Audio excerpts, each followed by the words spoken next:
said this is going to become a pandemic of variants, and he talked about immune escape. And that has been very controversial. But Could there, you explain that to people?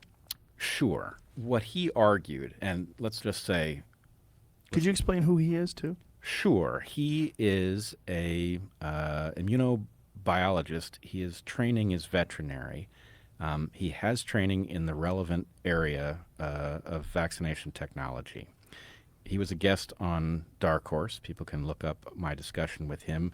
It is many people regard it as a very good way to understand what he's saying, because often he speaks about matters that are quite technical. And anyway, I did my best in that podcast to make it non-technical so that people could understand it. In any case, what he argued was that the fact of these vaccines being very narrowly targeted, right? These vaccines contain a single subunit of a single protein, and they are being deployed in a way that is unusual. They're being deployed into an active pandemic, right? When we immunize against something like measles, the expectation is you will develop your full immunity with almost no chance of encountering measles, right? In this case, what we have are vaccines that are leaky, in which they do not provide full sterilizing immunity. They are narrow, and we are effectively creating an intense evolutionary pressure to cause the spike protein, of which this one subunit is what is contained, what the information for it is contained in the vaccines.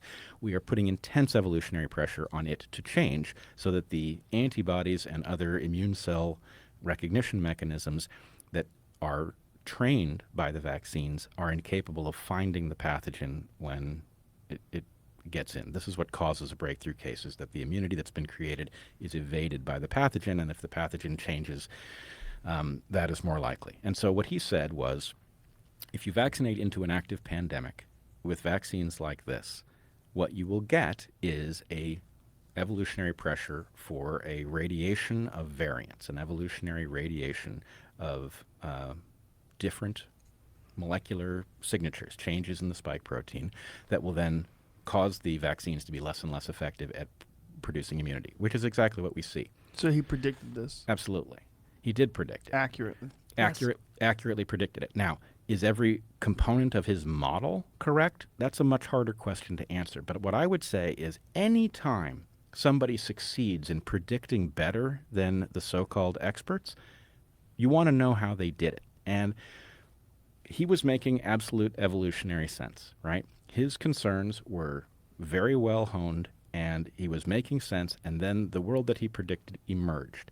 And it is now incumbent on us to say, okay, have we learned anything from this, right?